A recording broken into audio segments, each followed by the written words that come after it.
Good morning, everyone, dialing from States, and good afternoon for those joining from Europe and APAC. Again, this is our global event, and we appreciate you all for coming. My name is Chapneet Kaur. I'm Director of New York Metropolitan Chapter and Chair of Membership and Emerging Professionals Committee. And what an honor to bring you our coffee break session here with our awesome list of panelists. And without further ado, I'll hand it off to our amazing moderator, Mr. V.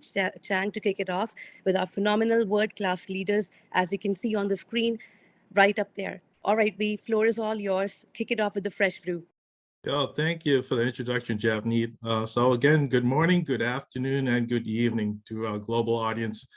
Welcome to our leadership series, Coffee Break Edition, where we will provide a debrief of the past speakers spotlighted in our leadership series.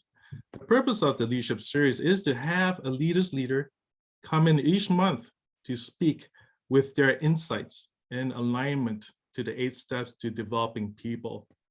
Our next speaker spotlight will be on March 28th with Barbie Goldstein, Managing Director at Protivity and former Global Head of Innovation. Barbie has been developing leaders for well over 20 years and has newly been appointed to lead global accounts. Barbie will be featured in our Leadership Speaker Spotlight 7 journey, where she will speak on leadership principles that have successfully elevated her and her teams. If you have not done so yet, please register for her presentation. We'll put the link into the chat box. Today, we have Chad Reyes, co-founder of Lions Bright Leadership, who will help us navigate through the 8 steps to developing people. We're extremely fortunate to have Chad here, who has been personally mentored by John C. Maxwell. As some of you may know, John C. Maxwell is a best-selling author, coach, and speaker, often referred to as the country's #1 leadership authority. For our panelists, we have Jim Ambrosini, CISO at IGI, and former president of the ISACA New York Metropolitan Chapter. Jim was featured in our first speaker spotlight, Step 1, You Are Here. Also, we have Nigel James, Managing Director, Head of Transformation, Operations, and Practices at Morgan Stanley Internal Audit. He's a former board member of the ISACA New York Metropolitan Chapter. Nigel was featured in our second speaker spotlight on Step 2, Identity. For our third panelist, we have Farid Abdelkader, Global Head of Technology, Audit, and Associate General Auditor, VP at New York Life. He is also the current president of the ISACA New York Metropolitan Chapter. Farid was featured in our speaker spotlight on Character.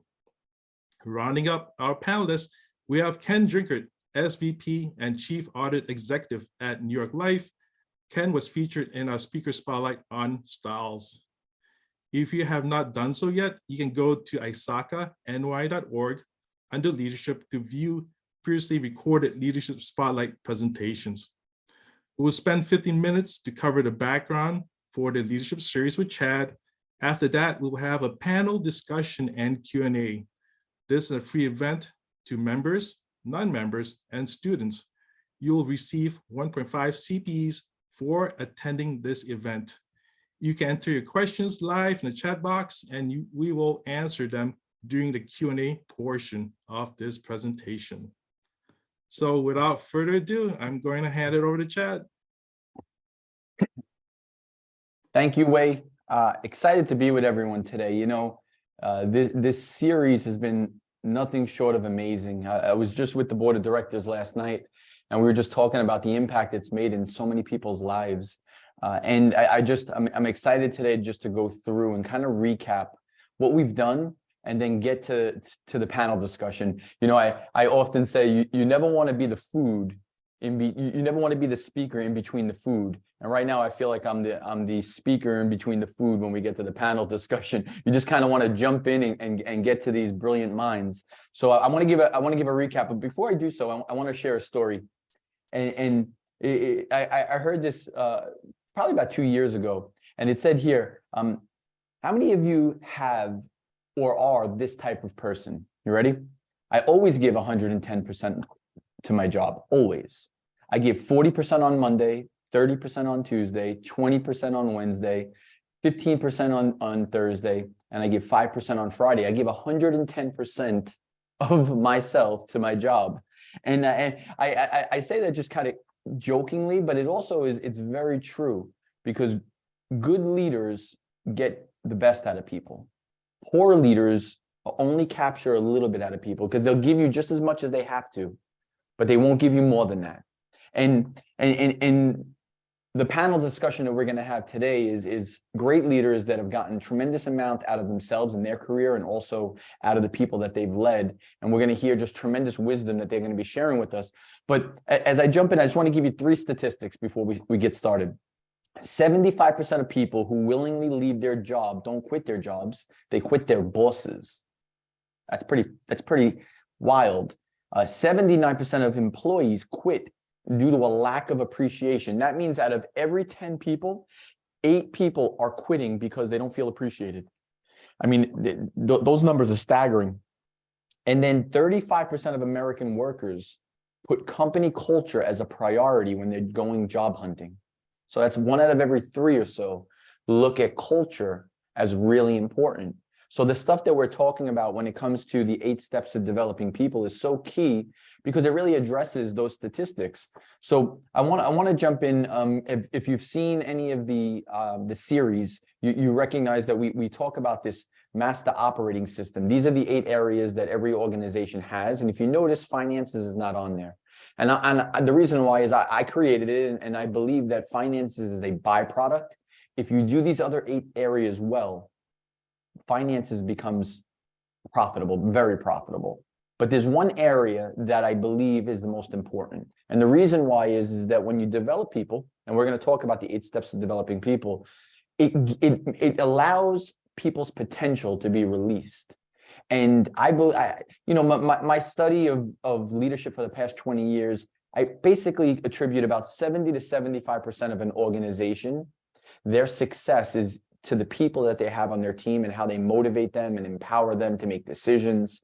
So as we're going into today, we're going to be talking about the 8 steps of developing people. And I'm just going to give you a quick recap and get some highlights from each of our amazing panelists, and then we're going to jump into the panel discussion. So on the first one is, you are here. Real simple. We can't go anywhere in our leadership journey if we don't know where we are as a leader. And we're going to touch base on that. And then the second is identify. We want to identify the right people. We want to identify if we're the right person. The third is awareness. And awareness is so key, because nothing changes in a leader's life until they're aware. And I'm going to share a little bit about that in a couple of minutes. And then we have giftedness. And yesterday I was with the board of directors at iSoccer, and we were talking, and we were specifically talking about giftedness. And giftedness is so key, because giftedness, when a person understands what they're highly gifted in, mission, what they're passionate about, competency, and style, and they can articulate it and then bring that to the marketplace, they become very valuable. And I think you'll hear some of that through some of the panelists as they're sharing today. And then styles, right?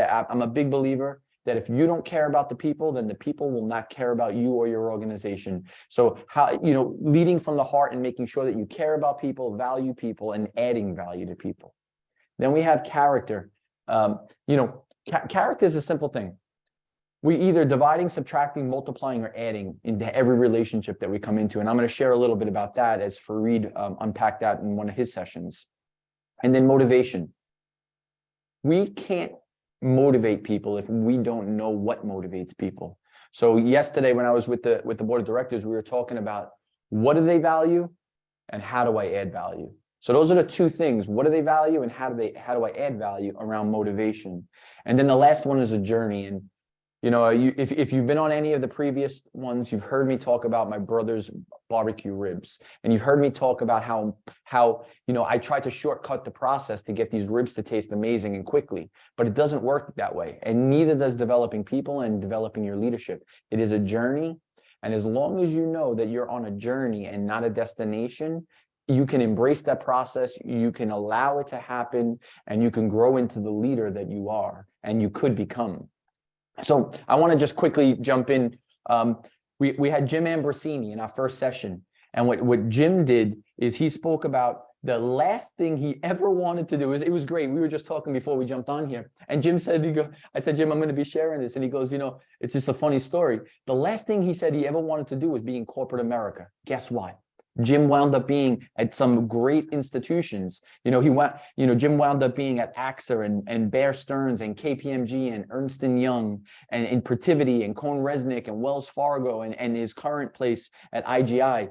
So he didn't want to be there. And he shared a story when it came to being a car salesman. One of the steps that he had as part of his journey was he was a car salesman, and he recognized what he shared, and I would encourage you to go back and watch the video. You can get it on the ISACA's website. But what he shared was when he was sitting down selling a car to someone, right? He would share that there was one common thing that they all had in common.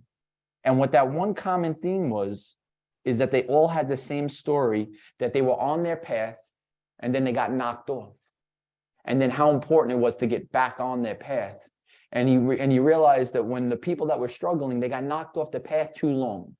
And then in one of the other slides, he was talking about the comfort zone and performance zone, and then the high performance, and then peak performance. And really, if you look at it, it's a pyramid, right? In the bottom, anyone can be in the comfort zone. But as you keep moving up from comfort to performance, to high performance, to peak performance has very few people. There's not a crowd at the top. There's just a crowd at the bottom. How do you get yourself out of the pack? And how you do that is by understanding that you have to sacrifice. You got to give up to go up. So he was sharing some of that in his story. And then he shared it in the last one. He shared that he had learned a valuable lesson. He was named a managing director at a major institution, and his manager had brought the person that he reported to had brought him in, and they were talking about where they're going to build an office, whether it was going to be in New York or was going to be in DC. And Jim was looking for consensus. And after the meeting, Jim thought the meeting went really well, but after the meeting, his leader said to him, he said, Jim, I hired you to make those decisions. And as leaders, we have to make decisions. And I'm sure as you continue on your leadership journey, decisions are going to be so key. And that was one of the things that he took away from that experience and that lesson, is that you were hired to make the tough decisions. That's leadership. So that was a little synopsis of Jim. And let's now jump into my friend Nigel. I really loved when he shared about situational analysis, because really when you think about it, right, when it comes to leadership, when you really think about it, you wind up, you either get one of those three. You either inherit the team that you're on, so then you have to learn how to shape it, he was sharing, or you build the team, when then you get to hire and identify the right people, right? Or you're joining a team and you want to positively influence the team. So really when you're looking at leadership is, which one are you walking into? And then how do you make the team better based off of where you're walking on the situation analysis?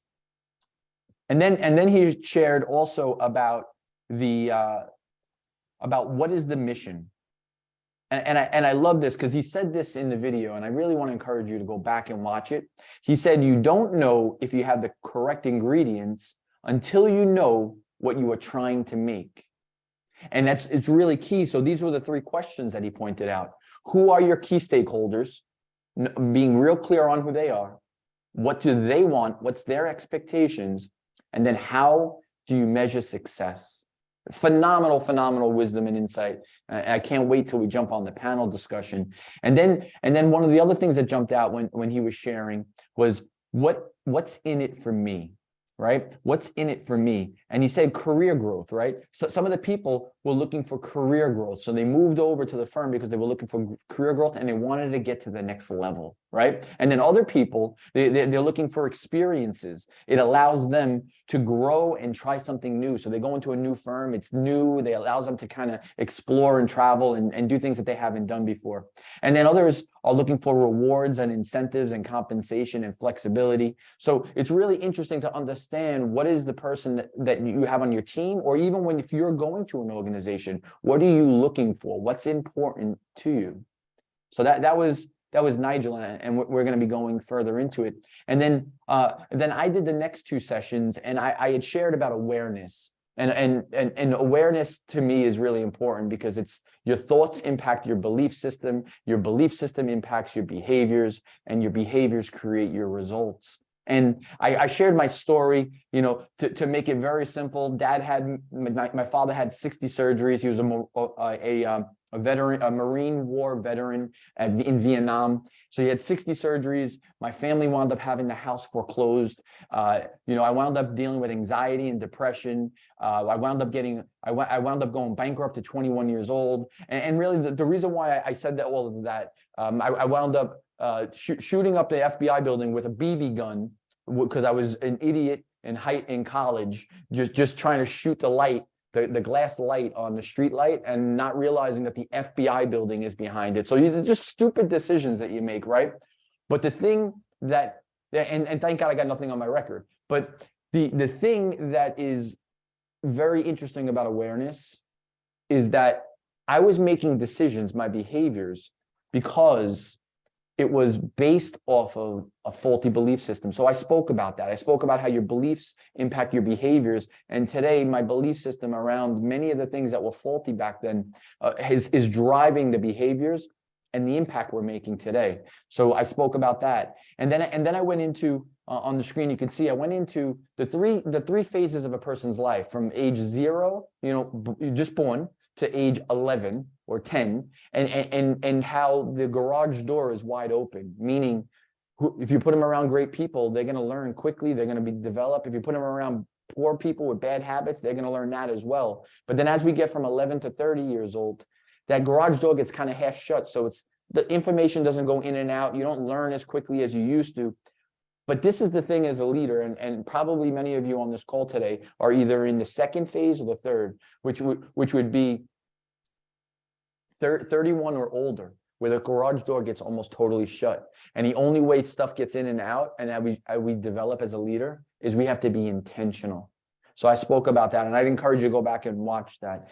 And then the next session, I had shared about the power of refining, right? So what I was sharing there was that crude oil, if you ever looked at crude oil, you know, there was a movie I watched, The Ultimate Gift. I'd encourage you to watch it if you haven't. And in The Ultimate Gift, it spoke about this billionaire oil tycoon who struck oil, and the oil started coming out of the ground. Now, that's phenomenal, but oil, until it's refined, doesn't have tremendous value. You need oil plus a refinery. And that's the same thing with leadership. We all have tremendous potential. We all have tremendous gifts if we understand what they are, and then we refine them and we refine them. And then it brought me to the point where the more you refine the gift, the more valuable it becomes. And you're going to see that across the board when we go to our panel discussion in a couple of minutes. Those gifts, everyone has refined them. And then you start at poor, the best you'll ever get is average in a weakness. But if you start at average, you can get to great or excellent. And I spoke about the 3 parts of giftedness: competency, creativity, and then commitment.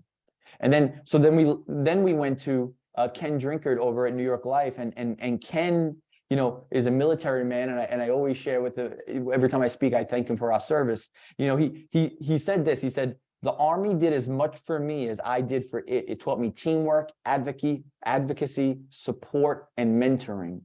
You know, so that was a big part of it. And then it kind of went to Ernst & Young, and at that time it was the Big Six. And he said how he learned to build his personal brand there. And then he really learned the importance of FaceTime with senior people. And then at Pfizer, he got the ability to travel the world and the potential to move out of the audit world. And then he learned he gained a better appreciation for the diversity of different cultures. Then he wound up going to back to Ernst & Young, and they sent him to Japan.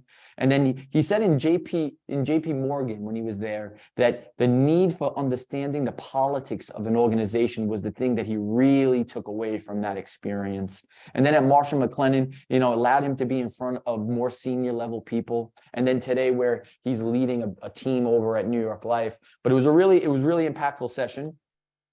And then there was this video that he had shared. I encourage you to watch this. Greatness by David Marquette.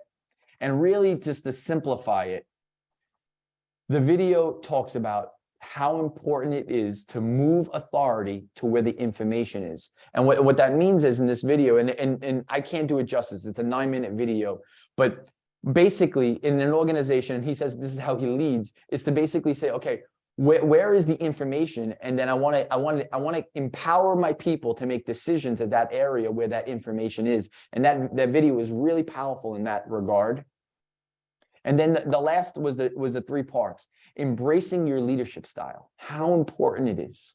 And then understanding the culture of an organization, because every organization has a culture, and you want to make sure that you understand that culture so you can work within that culture. And then you want to be aware of your personal brand. Ken said that everyone has a personal brand. And what is that brand that you're bringing to the market? What is that brand that you're bringing to your company? What is that brand that you bring to your clients? And then lastly, Farid had spoken about character and how important it is, and that there's really 4 types of character. People that multiply, and if you can see on the screen, they take something and they make it bigger. People who add, they take something and they make it a little bit bigger. People who divide, they take something and they make it a little bit smaller. And then people who subtract, and they take something and they make it smaller. The divide substantially makes it smaller. So it's really, really interesting how there are 4 types of leaders. And my question is, are you a multiplier, an adder, a subtractor, or a divider? And then he spoke about the key character indicators. And if you look to the left side of the screen, it says strong ethics and safety are the things that people are looking for, and self-organizing and efficient learning and nurtures growth and connection and belonging. These are the qualities of global leaders. And then lastly, and this slide, and Farid, my friend, I will certainly use this. I'll give you credit, but you're not getting royalty. I promise you, you're not getting royalty on this one. But no, all joking aside, you shared this and it really impacted me. You said character, you can observe people's character in 5 areas during successes. So you see their character when they're high, their character during failure or perceived failures when they're low, their character under pressure when they're being squeezed, their character in the absence of their leader there. How do they act when their leader's not around? Are they still highly accountable and fulfilling what the vision of that organization is? And then the character, and I think this one is really, really key as a leader. The character when given elevated responsibility, when you give a person a platform, and now seeing how their character handles it. This is the thing I know, and we're going to now jump into the panel discussion. The thing I know is this: the best leaders are tested. Write this down if there's anything you're taking away from this. Leadership that has been tested can be trusted. And one of the things I always look for in leaders is, have they been tested? And what was their character during those tests? And if I can observe that they can now be trusted, I want to elevate them into another level of leadership. So I want to thank you for taking time. I just wanted to give a quick 15-minute recap, and I'm going to hand it over now to the ISACA team as we jump into this amazing panel discussion. And before we do that, though, I just want to share March 28th. I know Wei had mentioned it. I want to really encourage you for another amazing leader, Barbie Goldstein over at Protivity. She's going to be joining us. I'm going to have an amazing discussion with her as well. And let's jump into this panel discussion. As always, thank you for presenting, Chad. I always learn something every time you speak. Okay, so we can have the cameras on for our panelists. I see Farid. Okay. Okay, Ken, Jim, and Nigel. Okay, we can start with the questions. We got one number of questions here. Okay, so I'll start with the first question. Why it is difficult to develop leaders? And maybe this is a good question with Chad. I mean, this is your specialty, right? So why it is difficult to develop leaders?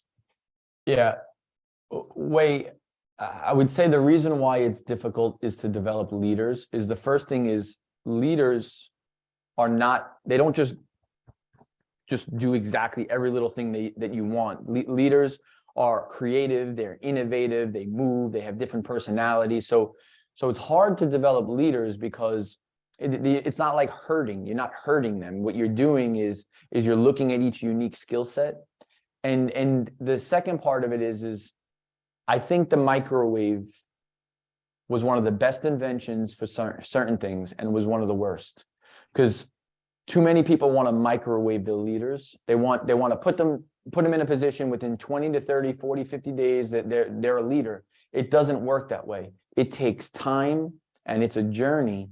And that's the reason why step 8 at the end is the most important part of leadership. It's a journey. And I think too many people set their expectations falsely. They think they're going to have a leader in 60 to 90 days. It just doesn't work that way.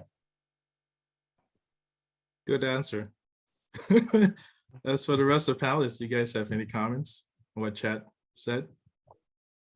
You know, the only thing I would just add is that I think there's a misconception when people come into to leadership roles, and this was the same with me in my first role, is that you think the skills that made you successful moving up the ranks will make you successful as a leader. And it's not the case. You know, as a leader, you know, you think about going from like a pro ball player to a coach. You're being paid to be a producer of producers. Yep. So it's a different mindset. You're only successful as well as your team is. So leaders who kind of, you know, internalize and try to be the smartest guy or gal in the room and they don't succeed. And it's a learning path to get that mindset. That's really well said, Jim. And the only thing I would add to that, and I've seen this with some folks I follow very closely, they don't like to be on camera. Some of them are actually participants in the chat. I see we have quite a few people on the line. I see a few names, and some of the big leaders aren't the kind of folks that jump in front and try to lead folks. They do a lot of things from behind the scenes, and they move people very well from behind the scenes. They play in the background. They do that esoteric Game of Thrones in terms of how they move the right people in the right places, and they know where the soft spots are, and they put the right people, and they train them very, very individually. They don't train in public. They do a lot of one-on-one. That's a different type of coaching, a different type of leader. But at the end of the day, that becomes a multiplier, because at the end of the day, no one knows who the leader ends up being. So they always say that you keep leading and eventually people are kind of lost. Each person knows who brought them to that position, right? Everybody knows who helped them get to where they are. And a lot of those folks happen to be on this call. So that was a good question. Thank you, Wei. No worries. Ken, Jim, Nigel? Oh, I think Jim, you spoke, right? Move on to next. Okay, so the next question, another good question here. What would you classify as a critical leadership behavior? So I'm opening up the floor to anyone who wants to chime in. Yeah, you know, I'll jump in on this. I think it has to do a bit with being willing to be a lifelong learner. You know, I think one of the things Jim said, you know, is something I live by. The skills I acquired to move me to that next level aren't the skills I'm going to need to be successful at the level. So I constantly have to learn about the organization, the business, about myself, humble myself a little bit, you know, recognize when I've made mistakes or I could have done things differently, and not let them stop me, but, you know, continue to kind of plow ahead and use those as part of my toolkit to continue to move forward. So lifelong learning, humbling, willing to accept, you know, criticism from others, and just continue to grow. Yeah, I can add, and before I do, a couple of things. So first, thanks a lot for the welcome back and the opportunity to speak with you all and the membership again. There has actually been a change in my role. So I know when I first did this, I was still in the assurance world. I've since moved to another part of the firm. And I think the thing that I would say relative to this question is and it's a challenge. It's also part of the first question, is this notion of being authentic. And the best leaders are able to be the most authentic. Who they are at home is the same person as who they are in the office. It's the same person as who they are when they're out on the street talking to anybody. And it's actually one of those things, me personally, it took some time to kind of get to that journey of being in a comfortable place where I could be authentic. But once you got that sort of down pack, and you know when you get it right, yeah, you know when in each situation people look in you and they say, you know, you're the same person. You know, I expect whether I was in the room or not, that would have been kind of your reaction, your decision, how you would have interacted. I think that is a very, very key critical component of leadership, because people need to trust and know who they're following. And if you're not authentic and they don't know who you are, it's going to be really difficult in good times, or particularly in bad times, to earn their followership in terms of where you're trying to direct things. That's good. Yeah, that's very true then. So I got another great question. I like to ask this question to Jim Ambrosini, because he's done a lot of things in his life. And I'm just curious how he's going to answer this question. So the question is, what was one of the biggest career risks you took? And I feel like you don't feel like there's a risk, and all the stuff you've done, it seems like it's like a learning experience. And have you actually felt like you're taking a risk, like jumping off a cliff or doing something that's so-called risky in your eyes? Yeah, no, that's I appreciate that question. I'll tell you. So getting back to the earlier story Chad was relating, when I was selling cars, I was doing a lot of odd jobs. I was a substitute teacher. I was a coach, because, you know, God knows the last thing I was going to do was work in corporate America. And after realizing, you know, I couldn't really make it doing that, I went back to school for a year to be a computer programmer. And it was risky because, I mean, the last computer programming class I took was like 1981 on a teleprompter. And I wasn't exactly the greatest college student in math and science. And also a lot of well-intentioned friends were kind of saying, Jim, computer programming, you're a people person, whatever the hell that is. But, you know, so I just did it because I had to. Like, the world was changing. I saw a computer, this was like mid 1990s, early 90s, and I didn't have the skills to compete. So I kind of like jumped in. Turned out it was the best thing I ever did, because I did get a job, and it served as kind of a template, because I did, as you mentioned, I did change my career. I went from a programmer to an auditor to a risk consultant, you know, risk man, CISO. And it just made me realize that I could take these risks and be successful, you know. And it wasn't all glory. Believe me, there were some jobs I took, it was a little harder to get things started. But I think that the biggest risk was leaving all my old beliefs behind and taking a big step into something very new for me. Yeah, and look, building on that, I'd say the why is the magic in that question, right? You know, why did you take that risk? And generally, it's because you want to challenge yourself, right? You want to grow.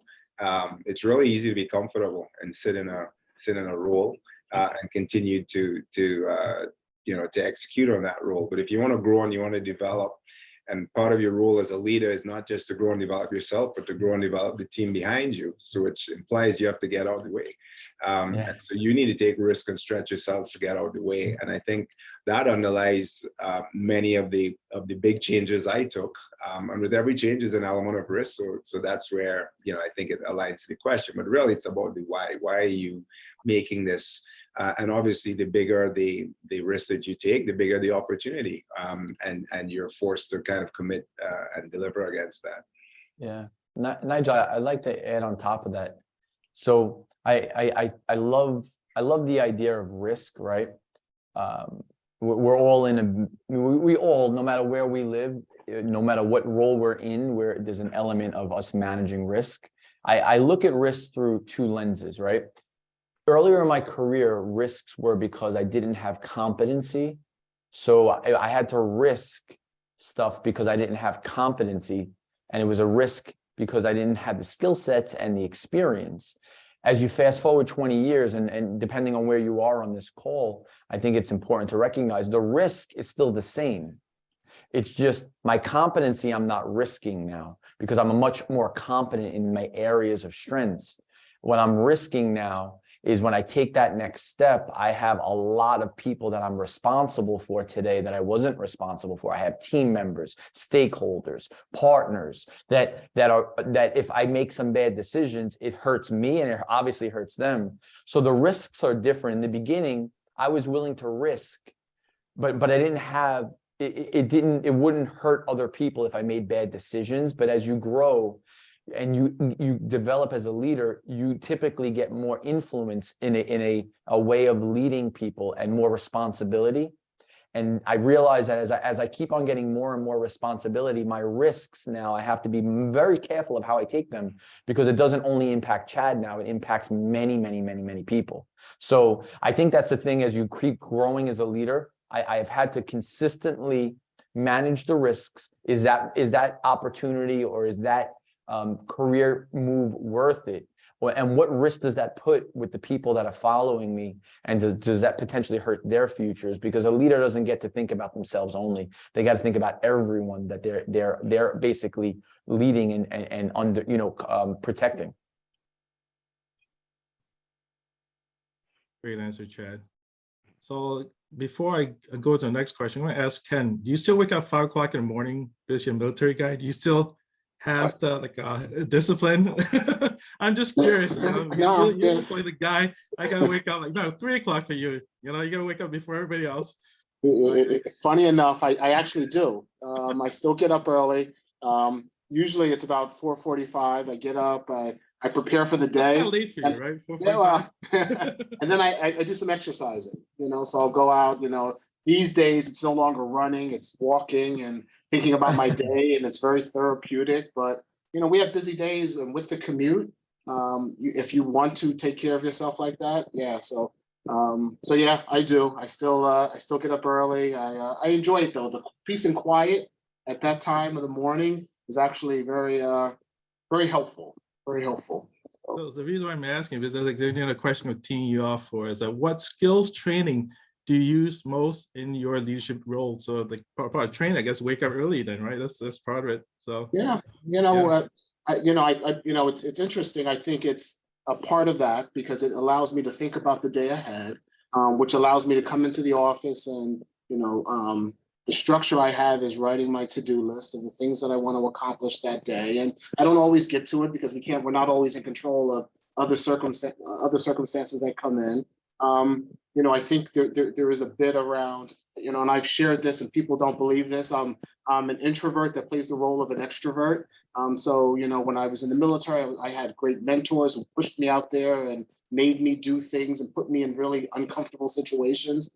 So I think daily I'm leveraging having to get out there and challenge myself more. But, a lot of those things come in, also, just here, I walk the floor at New York Life. It's not something that I've done, that I had to be taught to do. It was something that I appreciated when I saw other leaders do that. So one question, who comes in earlier, you or Farid?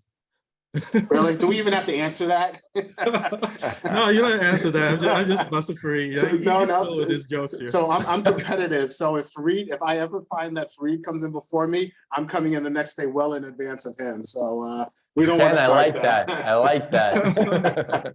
I mean, brings out great are you the earliest? Who else is waking up 4:30 in the morning? I mean, Jim. Oh, Chad. Oh my God. Oh, Jim. Okay, so. Yeah, I not gotta every day. have that as an added trait for me. I'm sorry. Yeah. I wake up much later. Yeah. Wait, not every day, because depending on calendar. But what I will tell you is this: what I've realized is you can't compete with someone who's up at 4:30 in the morning. They got a head start before people are even getting started.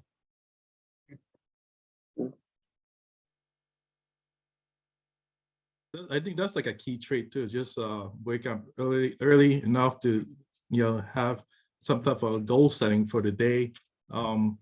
So and I see I'm still learning stuff from you guys. It's amazing. Thank you for the great answer. Yeah, I think Wei, the point of that is, it's kind of like the airplane, right? They say put on put on your mask before you put on somebody else's. You need you time, right? You have to develop yourself and create that space, right? To think about whether it's a day ahead, the big things you need to go after. And you know, once you get into the throes of the day, you get thrown a lot of things, right? Some were planned, some are not planned. If you haven't created that space for yourself, it's really difficult to kind of lead and manage and kind of move the ball along every day. So that kind of goes into why I certainly start my day early, just to make sure I have some of that time. But more and more, I see people trying to book into that time. So the meetings start to get earlier in the day, but you really have to try and preserve that. And one thing I will add to that, I'm very careful not to send messages at that time of the morning too. You know, I try to make sure that, you know, even a text, unless it's something non-work related, I'll text Farid sometimes things early in the morning that are not work related, but I don't want people to think that because I do that, that if I send them an email that early in the morning, they need to respond to that, because I don't want to create that culture for them. Great answers. So we actually have a question from Evans. I'm a little curious, can you distinguish a born leader from a trained leader? Hey, Chad, you want to bring up that thing from last night? The what do you call it? I think it was like grammar school recess. Oh yeah, yeah. So last night when we were in a leadership training for the board, I had shared with them that if you take a child, right, and you put the children in a schoolyard, you can see easily what are the skill sets and the uniqueness and giftedness of the person. You know, someone who's more of a natural leader or influencer, you'll kind of see them taking the lead with the people in the schoolyard. Or if you have someone who's more of a natural salesperson, you'll see them trying to convince people to do things in the schoolyard. You know, children naturally just are, they flow with who they are. But as we get older, we kind of change. And I think to Farid, to your point, that I think some people, I know that some people have greater leadership ability than others, but leadership can be developed regardless of your ability. It's just whether or not you're willing to you're willing to commit the time that it takes to develop yourself, because it's like a muscle. It'll go into atrophy if you don't use it, but if you develop it, it'll get stronger and stronger and stronger. So yeah, some people are born maybe with better abilities, but it doesn't mean that leaders are not born. Leaders are not born. You know, you can develop your leadership ability. Granted, some have a little bit more skill set and natural gifting than others, but anyone could be a very effective leader. They just need to know what they need to develop. Can you talk about the IQ, EQ real quick, just to qualify that? Because I think that closes the door on that. Yeah. So I often talk about heart versus smart, right? So a lot of leaders are smart. That's their IQ. They're very smart. They're very good technically, whether it's in, risk audit or whatever. They're very good in their skill set. That's IQ. That's the smart side of it. But real effective leaders take smart and they combine it with heart. Heart is the EQ side of it. Heart is the ability to recognize where is the person that I'm speaking with? What is motivating them? What do they care about? Really to understand people and to care about people and to know how to manage stress. That's EQ. So when you take EQ and IQ, or you take heart and smart and you combine them, that's what an effective leader really is. And actually, there's one other element. I didn't share this last night, Farid. I'm about to do a leadership talk on IQ plus EQ times GQ. So intellectual quotient plus emotional quotient, that's the heart and smart, multiplied by the generation quotient. Being able to understand the different generations that you're around and how to maximize leadership based off of who is in the generations on my team, because that really is such an impact to the marketplace. This is the first time that we've ever had 5 generations in the marketplace, and some organizations are falling apart because they don't know how to use that as a superpower, I'm a big believer that that could be a multiplier if you know how to use it correctly.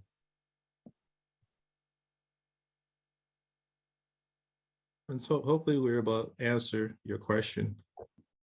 So talk about generational differences. I got another question regarding that. Are there generational differences that exist in the workplace, and how do you manage that? I see Nigel, it's chicken's head. So like Nigel, you probably have a good answer to that, right? Please speak. I mean, I Share think your thoughts. Chad just, he kind of laid it out, right?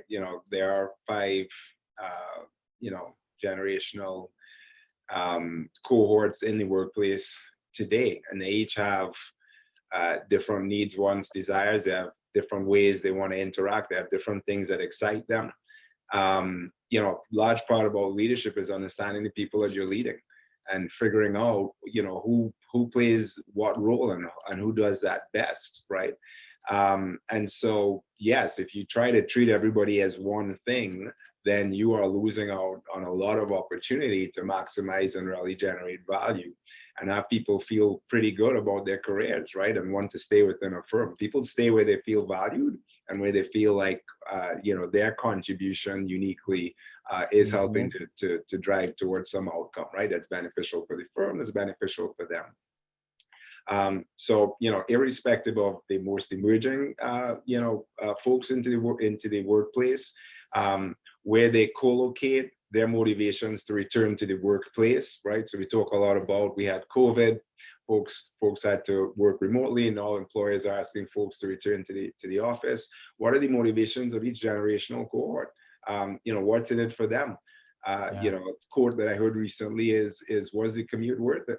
Right? And how you answer that question for each cohort is going to be slightly different. So yes, it is a superpower. I quite like how Chad outlined it. And it's generally people kind of think of, yes, each person is individually different, but not always adding the fact that generationally there's a difference behind that as well, and how you can work that to their career advantage and to your advantage as a leader trying to get to an outcome is important.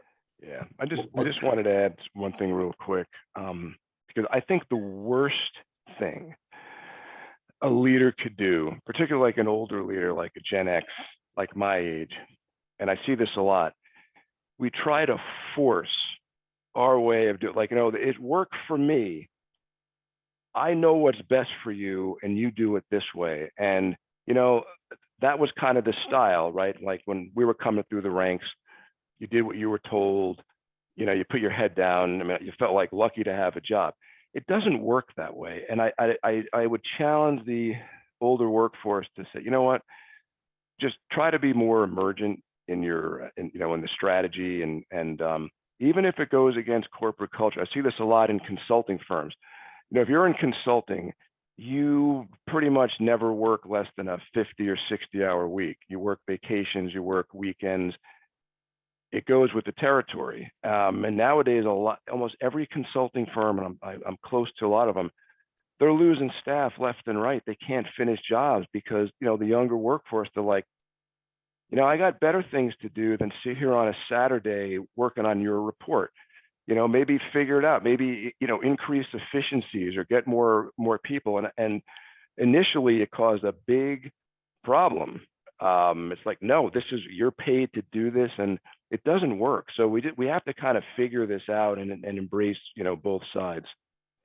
That was And then on that, Jim, I was going to say, one thing that I have found helpful, and I'm not saying I have the answer to world peace, but one thing I found helpful was a program that we started within our firm, which was called reverse mentoring, where in the traditional mentoring approach, right, it's a senior person mentoring a junior person. Reverse mentoring is exactly the opposite, right? So I got paired with an analyst, and they coached me on kind of how they thought about things and some of the questions that were on my mind. And it was extremely insightful to hear that. But you have to, as you said, Jim, you have to be willing to invest and to listen and to really act upon it. Yeah, there's a few things I'm going to say on that. This is a very heavy conversation. I've had some difficulty navigating this in the consulting world, especially in any different type of walk of life when you're dealing with generational gaps. We went to a leadership seminar, Chad and I, a year ago, and there were a few wake-up calls that we got, and some of the discussions that came out. One of them was from Eric Thomas. Another one was Tim Elmore. If you heard these names before, these are really big industry leaders. Tim Elmore was talking about what Nigel James was mentioning about that reverse mentoring of groups in your staff. Each person brings differing perspectives. You have the modern elder and the young geniuses, and putting them together gives you the ability to bridge generational gaps, where some of the older folks can slow things down and give you perspectives that are miles ahead. Some of the younger generation could help a lot with the more agile change, the technology and so on, and putting them together can really help in the decision-making and communication norm. So that was a big one. Something that people don't think about is some of the new generations right now in the workplace, Gen Z, for example, and Tim Elmore is really talking about this. With Gen Z, trust has to be earned. The relationship must be established. Incentive must be cultivated. Ownership must be given, and hope must be offered, just to kind of break through that norm. Yeah, this is coming down to the place where we had CDs. You had to buy a whole CD to get all that music on one CD. We're in a different world now. They get to get taste of different types of things. You want a song, you go on Apple, you get only the song you want. You don't have to buy the album. The world is a buffet right now for a lot of folks in this Gen Z, Gen Y, and so on. And we come from a place, as Nigel said, and Jim said, you don't want to force that down into people's throats because this is not what they're used to. It's a different world. They can replace you. They use Google for a lot of things, do searches and figure things out. And they look at folks that they consider mentors to be their bosses.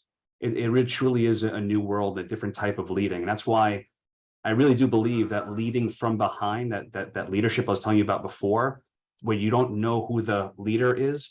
Someone made a comment last night in that leadership training, Chad, yesterday, where they said you can see the org chart and you can see who the titles are, but you'd be really surprised to see who the leaders are in the background. I think Christina Cruz made a comment about Tina made a comment about like an executive assistant having more power than some of these other folks, just because they know how to maneuver, they know how to message. It's not just about communication, it's about how you message it and how you get across the finish line. A lot of really good stuff here. Thank you guys for sharing that. Yeah, Farid, can I just add on to that? Because what Tim Elmore said that day when we were together in Atlanta was powerful, because he said information versus interpretation. You see, a lot of the generations, what they want, sometimes as we get older, we think that people want more information, but really at the end of the day, this thing right here, this thing allows people to have as much information as they need. So they don't need mentors to give them more information. They need mentors to be able to interpret the information that they have. And Tim did a phenomenal job of unpacking that. And I've used that now as with organizations, because really at the end of the day, information can be done on a phone. It's the most powerful tool that people have. Where Nigel and Jim and Ken and Farid and me and all of us on the panel, what we bring to the table is our ability to take that information, then disseminate it, break it down, and then help other people interpret what that information is through their experiences. That's great. So I actually have another question. It's very kind of along the same lines, but I'll ask it anyways. It's from Michael. What are some strategies and techniques that can help build teams that are multi-generational, two-way mentoring? So I think some of you answered partially to that question, but additionally, do you guys want to provide answers to that question?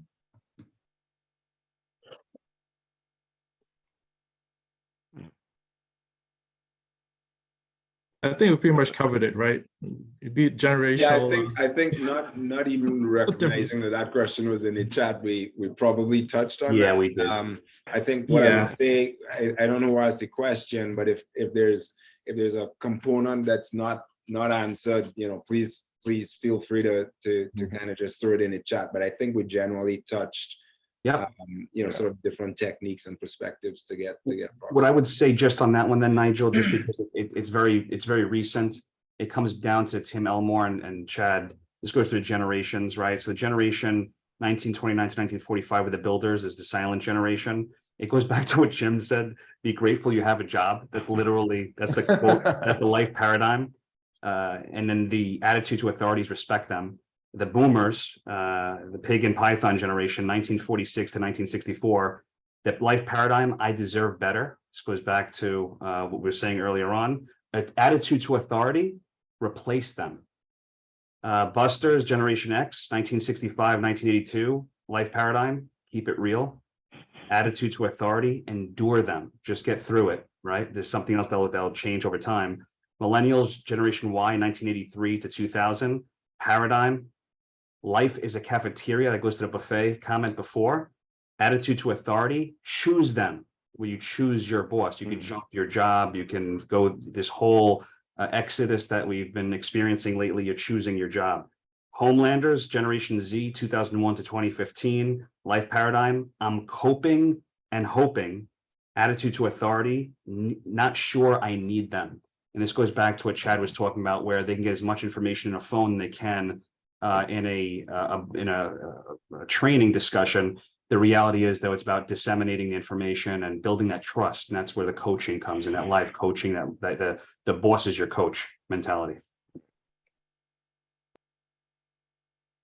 Great answer, Farid. So I guess we'll move on. We're done with this topic. From Yakut, based on your experience, do men lead differently than women? Well, I'll just throw this out because I've had men and women bosses, and I found very profound differences in leadership styles. And be honest with you, I prefer working for women. I hope that doesn't sound, I don't know if I'm supposed to say that in these times, you know, but I think there's, you know, I'm not going to comment too much on it, right? Because, you know, you run the risk of someone saying, you know, well, no, you're being whatever. But I think that, well, I'll just say this. I think women have the greater EQ quotient, the emotional quotient. This is just generalities. I'm not saying that men have a higher IQ, like they're smarter. I'm just saying men sometimes, in my opinion, and I'm guilty of this myself, sometimes we tend to make rash decisions. It could be based on numbers or getting to goals. But I found with working with women leaders, they were much more patient. They let things emerge. And I really, really appreciated that style.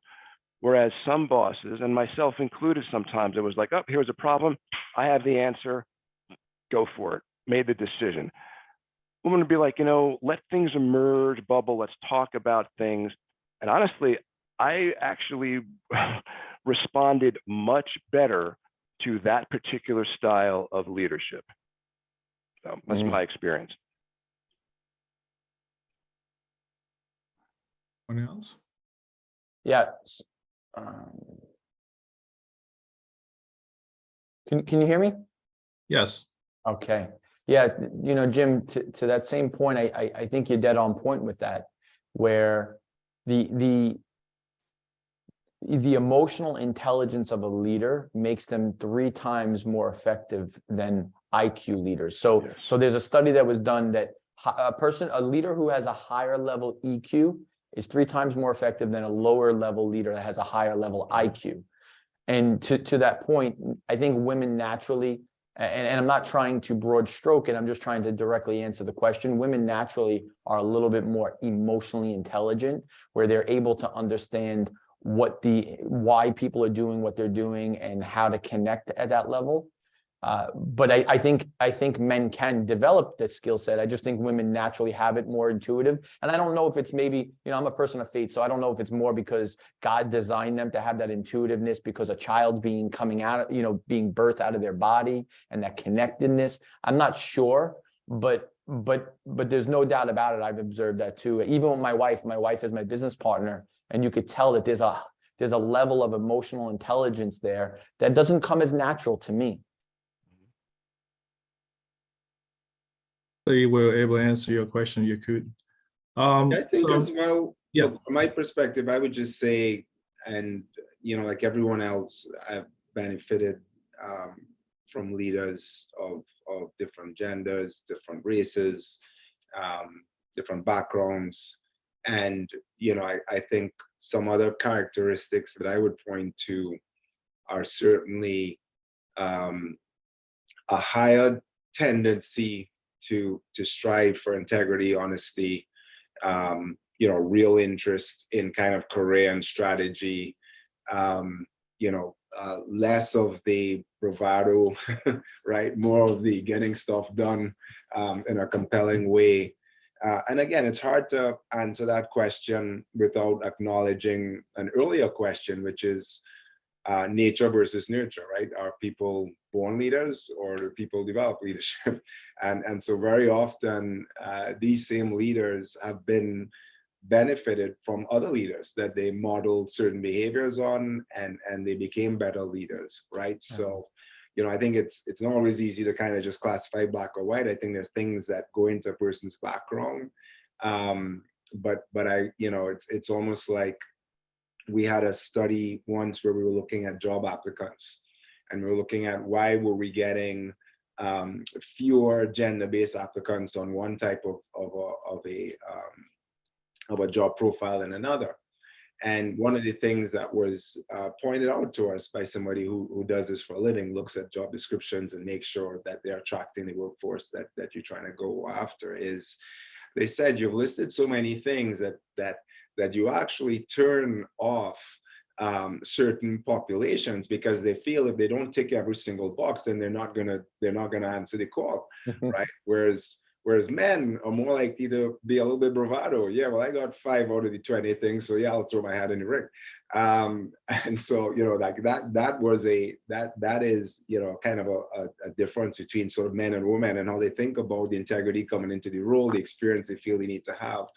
So I don't think it's an easy question to answer. I think there are a number of things, but hopefully, the wrongness of what we just discussed helps to kind of point to certain things. That's awesome.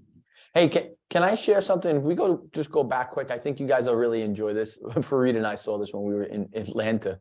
Watch this.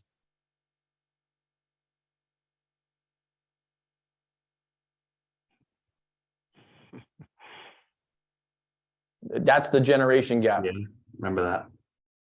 Right. So if you really think about it, that's the struggle. They're both saying, well, look at the hair. It's just a very different, it's a different way of looking at it, right? They both have a similar haircut, just inverse.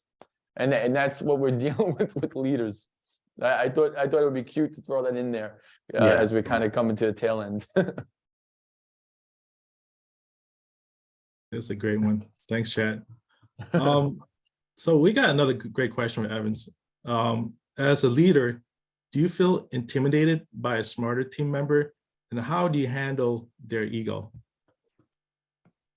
I see Ken. I don't think Ken gets intimidated easily. Ken, what do you think? He intimidated Farid, I'm sure. So I've never had anyone smarter. No, Farid. No, I think you want to build a team with people who are smarter than you, who will challenge your thinking. I think that's like brass tacks. I think, we talk a bit about getting those diverse views that come in. I think that's all part of it. But no, I wouldn't be intimidated by it. I hope to hire people and work with people who are, smarter than me, so that, I mentioned earlier about being a lifelong learner as a leader. I think that's part of it. Building smart teams, because they're reflective of you, right? So I'm hopeful that I make good choices with that, and very comfortable, very, very comfortable with that. Very, very comfortable with that. That brings up a good point that was brought up last night, Chad, and we're talking about this in like a forum, Ken. We're talking about like, being in a workplace where sometimes you'll be with your stakeholder, or you're having a general conversation. There's always someone trying to be right. And it was more about making the person right than the team right, excelling the organization, for example. So it was about not competing with each other, but completing each other, Chad was talking about. And it kind of comes to a point where coming into a place where you know that people have some deficiencies, but you have the ability to fill those deficiencies, but you have your own deficiency that other people can complete, and working together for that common goal was a big, call it anti-ego, just going into something saying, you know what, I don't need to be the smartest person in the room, but if I know who can do what and position myself in a better way, we can message the way we want to communicate, get that message down, speak the same language. We can work together in a harmonious way. And it's very difficult to do that. You really do have to, and I spoke to you about this a while ago about when you're genuine, and this comes with integrity, and this came on my session, I think session 5, you really have to make yourself vulnerable to have people even open up to let you know where those weaknesses are, so that you can see where their weaknesses are, try to fulfill that. They'll see your weaknesses and you'll have that trust and that harmony, and start to work together in a more collaborative way. So that was a big thing that I learned throughout this leadership journey. Yeah. Yeah, Farid, look, as far as, sorry, go ahead.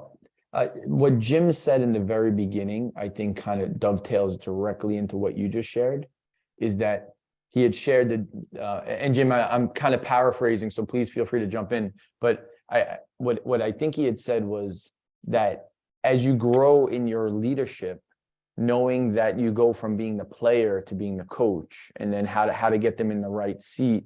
And I think that's like kind of what you were just saying, Farid, is like really knowing like where does that person fit?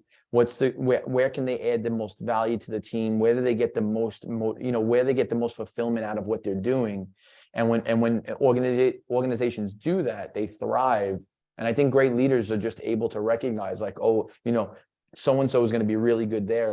If I get them in on that team and I have them work together, it'll be a multiplier effect. So, Jim, you brought that up, and I think you hit it dead on the head.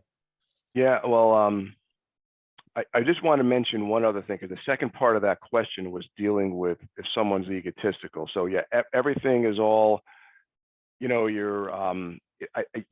want, first of all, you want people smart. I want to hire people smarter than me. And, to quote Steve Jobs, and help tell me what to do, and I'll listen to it and I'll make the decision. I have worked with people where it's okay if you think you're a superstar. You better be able to back it up, or I'm going to check you and tell you not. But I've seen ego turn a little toxic, and it's for whatever reason, like superstars, they start, they start making cutting remarks. Like, I had this one guy, and I forget what we were talking about. He's like, oh, I guess, I'm the only one who's, what did he say? I'm the only one who's like, motivated to do stuff, where they would say, they'd put someone else down. And I would check that behavior all the time, because, unless there were like, Dennis Rodman, or like, like I'm just using some sports examples, right? You let things slide for the superstars. Most of the times I found people with really, really big egos, they're really not. They're pretty good.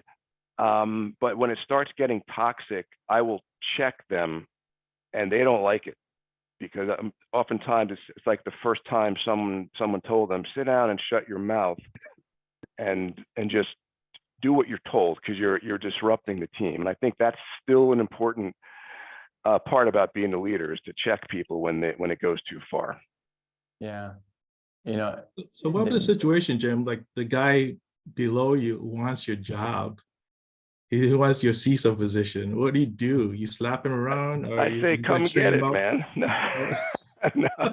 I mean, that's the intimidation, right? No. Like so fear you that know the guy what? below is going to take Truthfully, over. well, this gets into another topic of succession planning. Like, my goal as a leader, I'm going to train my team to take over for me. And if I become no longer needed in the workforce, I can't hold that back. I'm not going to like not do my job as a leader and train my team if it means that, and this happens, where it's like, we don't need you anymore, Jim, because we got this, and it happens but I'm going to train my team up no matter what the consequence.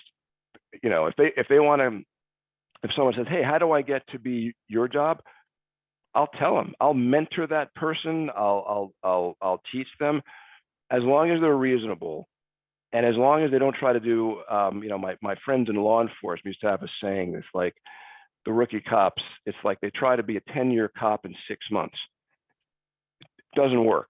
That's often sometimes another aspect of that journey, because especially I think with the younger generation, they want to do things quicker, faster. They're used to. I don't blame them.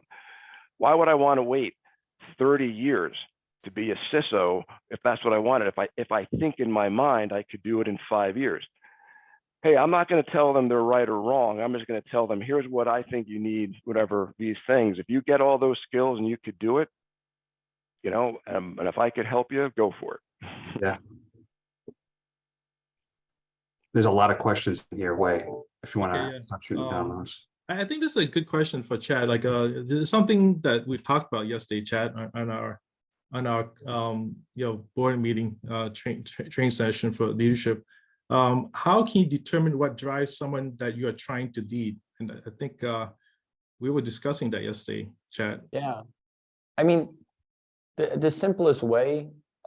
That's interesting. The simplest way to do that way is no pun intended. No pun intended. But it's really being present to the people. People are always talking. I shared yesterday that 93% of communication is body language and tonality. Only 7% is the actual words that people say. So if you really take the time to be present to what people are saying, they're always speaking. Their body and their tonality their body language and tonality are always speaking. So as a leader, I try my best to be more present to what tonality and body language is, because then you're really better able to understand what motivates them. Because you could say something and all of a sudden they'll light up. They don't need to tell you with their words, wow, I like that, I'm motivated by that. Their body language and their tonality of how they respond will actually tell you more.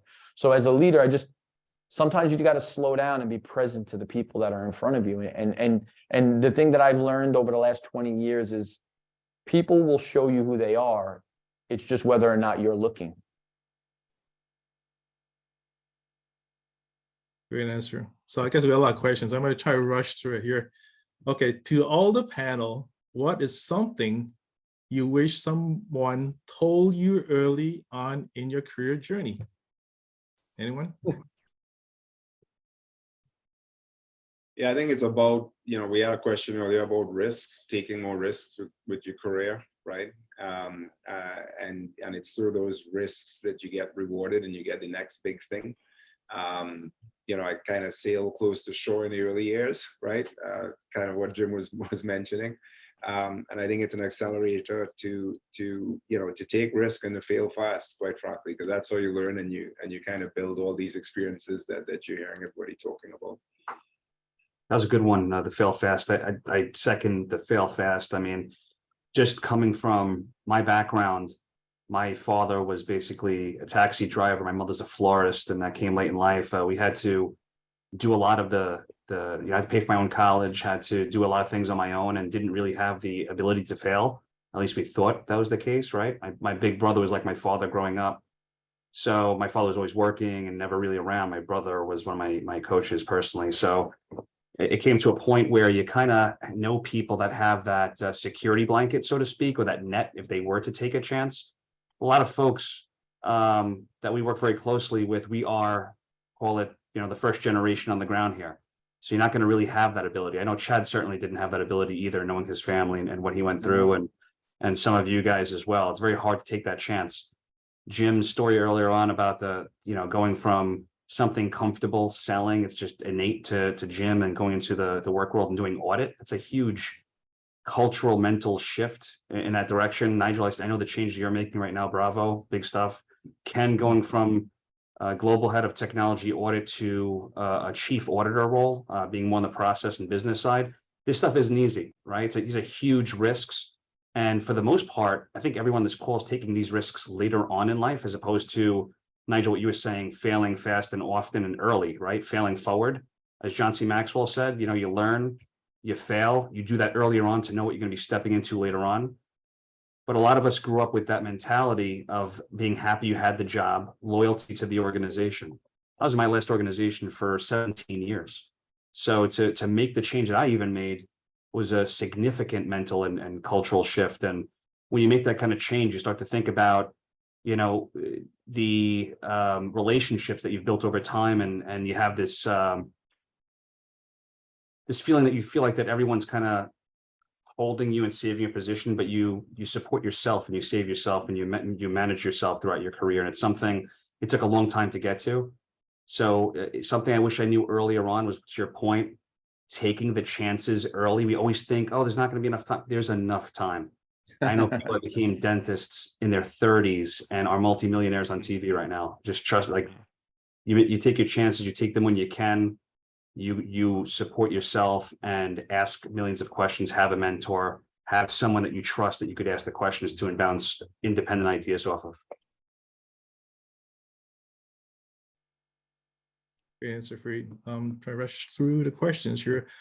Preston. Real quick in that way, there has to be sorry. some. Yeah. How about you guys? Ken, Chad, Jim, Nigel, you said Yeah. that moving forward, Yeah, like, please. what would you guys wish that they would have told young Ken or Jim or Chad earlier on? Yeah, I'll share on mine is I was terrified to fail because I mentioned at 21 years old I went bankrupt. So I was driven to succeed, but terrified to fail. And what I would say to leaders that are younger is I would say be driven to succeed and embrace failing, because failing and succeeding are best friends as long as you have a formula on how to maximize that failure. And I didn't have that formula in the earlier part of my career, the first 8 or 10 years. So I didn't want to fail, because if failing would mean that I'd go back to being bankrupt. So in my mind, failure wasn't an option. But now, as I've gotten older and I've matured as a leader, failure is my best friend, because I've learned so much from it, because I have a way of now extracting everything out of that failure, because I tested it. It failed. What did I learn from it? How do I get better and get back in the game? I built that into our DNA as our team now. And I do that with our team on a day-to-day, week-to-week basis. But I didn't do that back then because I didn't have the confidence, and failure to me was a flaw. And today, failure is a best friend, because I know that I fail more than I'm going to succeed. So if I'm scared to fail, then I'm not going to succeed at the level that I should. So now I just try to glean from every failure so I can maximize the return on that failure. What I would say is just the importance of my network, and being authentic in that network. I had people who, for different reasons along the way, where maybe they exited an organization, they were asked to exit an organization, and it was unfortunate when they would then at that point in time look to reach out to someone who they hadn't spoken to or hadn't even tried to connect with. And I think what technology does today allows us to have that connective tissue that didn't exist 20 years ago, and leverage that and tap people on the shoulder once in a while, just reach out and say hello. Not that you need anything, but my point is developing and cultivating that network and being authentic in that network. And I wish I learned that earlier on. It took me seeing someone losing their job earlier in my career and sharing with me how hard it was to reconnect with people and at that point in time, and wished he had done something a little differently. So and I've held on to that. That's good. I would just add, when I was younger, again, as a Gen X and looking at the baby boomers and their career, I thought that when I finally entered corporate America, I'd do the traditional route, like work 30 years in one corporation and then punch out. And literally almost every job I took early in my career, I thought I was going to do that. When I started at Axis, I thought, I'm going to stay here for like 30, 40 years and retire. When I went to Bear Stearns, I was like, I'll be here managing director. When I went to KPMG, I'm going to retire as a partner. And I wish I could have told myself early on, that model is broken. Technology, interconnectedness, generational differences, whatever, it throws it out. And that's why, and I know I've mentioned this before, another thing, like I picked up something from the world of successful entrepreneurs and private equity folks, which is, most people think about things in years or decades. I'm going to do this for 10 years, and then I'm going to do that. In the world of entrepreneurs and private equity, they ask themselves, they evaluate every 6 to 8 months. So literally every 6 to 8 months for the last 10 years, I would ask myself, can I keep doing what I'm doing?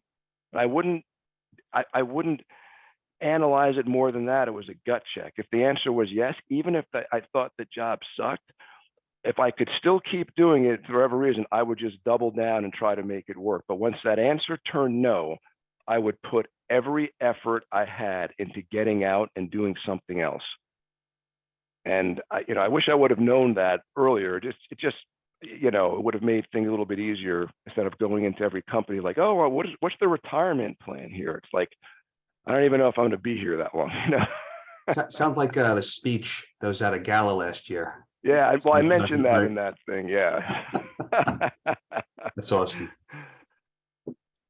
Okay, just so I think we could, this is probably the last question here from Preston. In these remote work times, what are some things that you do to be accepted as a new leader coming into that organization? Wait, can you say that question again? I'm sorry. Yeah, so there's take some time to think about this. In these remote work times, what are some things that you do to be accepted as a new leader coming into that organization? That is a real tough one. I see one from Jason. So you may want to ask the Jason one after this too. That's a difficult one too. Yeah. Mm-hmm. The remote environment, just real quick on this one, and Nigel, please just piggyback on this. This will be quick. The remote environment is the most difficult environment to be in. Chad Reyes mentioned, was it 93% is nonverbal? I think you mentioned, right? There's a tonality and tonality and body language. Yeah. So you think about that. I know that people are really against the whole coming into the office mentality, but the reality is when you're in the office, there's something you can, it's not tangible, but you could feel what your boss is, what your stakeholders are like, what's happening there. You can only see a certain dimensions, 2-dimension on the screen right now. You can't see what my hands are doing. You can't see if my legs are fidgeting. You can't see if that nervousness is there. The reality is that it's more human. You're more connected when you're in person. So to handle that in the remote environment, you don't have the ability to have a water cooler talk. You can't, quote unquote, bump into people, or as Ken mentioned before, walk the halls. You can't do that. So you have to do is you have to set little touch points, very quick, be surgical and respectful of people's time, like 10, 15-minute touch points every 2 weeks, a month, things like that. And then every now and then just check in, as Ken mentioned before, keeping your natural network warm, not cold, not too hot, but warm. Check in. Just let them know you're thinking about them, see where their thoughts are at, how things are coming along, if you could help out. And it has to be through Messenger, Teams, whatever you're using in the work environment. But I think those touch points of literally having that face-to-face, the video conference, keeping a camera on, makes you present. Yeah. So that's what I'd say. Can you know how investing in real estate, it's location, location, location, location. Everyone says that in real estate.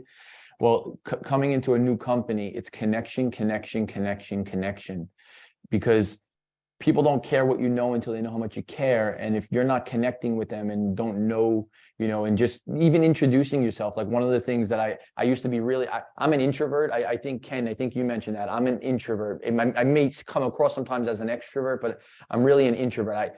Give me a cup of tea and give me a book on a Saturday and I'm in heaven. So, but I've learned how to actively connect with people and go out there and connect with people, because at the end of the day, you can't be successful in anything you want to do if you're not connecting with people. And if you're coming into a new company, especially in a remote hybrid work environment, connect with them on email, connect with them on a Zoom call, connect with them on social media, see if you can get a phone number, send a text to them. You got to do everything possible to connect, because what it does is it helps you increase communication. Connection increases communication. Good communication increases trust. So you can't have trust with people if you don't connect with people and then communicate well with them.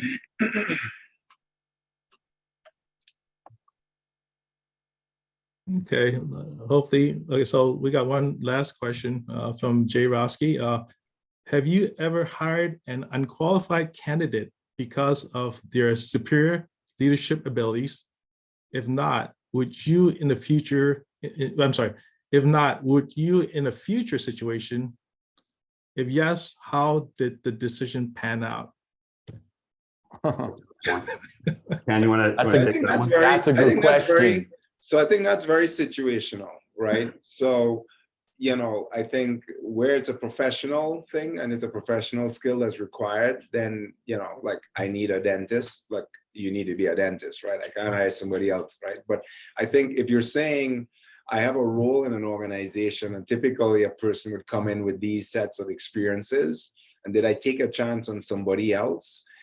Yes, I've totally done that before. Generally, it has worked out. In the main, what happens is you get a fresh perspective on something, right? Somebody who's coming into something and they're learning, but they're bringing different experiences because they haven't always been in that role, performing that task. It actually creates magic many times because they think about the problems differently, right? So you'll always hear these terms about, you know, somebody's disrupted an industry, right? Typically it's because they looked at it and they threw it on its head and they went at it differently, not necessarily because they grew up in that industry. So that would be sort of how I would answer that.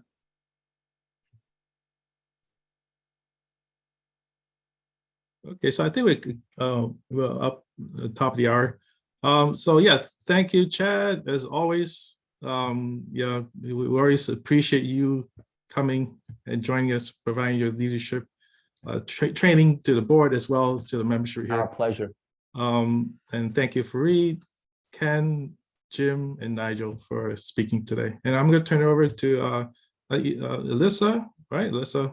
And, Yeah, just what I would say is just one last thing, because I know we only have a few minutes here. If you want to do like a quick 20-second, Chad and Ken and Nigel, Jim, just a quick tidbit to leave on. Very short, 20 seconds max. Chad? Yeah, I would just say that for those that are on today, go back and listen to this, block out 2 hours to go back, watch it again and really go through it, because reflection will then create good action. Thank you for that, Ken. You know, I would just echo something I think Nigel said earlier on about being authentic. You know, finding your authentic voice, your authentic self, and I think it'll make you far happier, you know, in your career, understanding what that looks like. It's awesome. Nigel? Yeah, I would say, look, I tell people whenever I feel comfortable, I get uncomfortable. You have to challenge yourself. You know, the only person who's vested in your career the most is you. So take chances. That's really good. And Jim? I would just say, you know, understand when you need to really double down on work and put in those times and when you don't. And I say this because I spent the greater part of my earlier career pedal to the metal. Just, I missed out on a lot of stuff. Most of it was self-generated.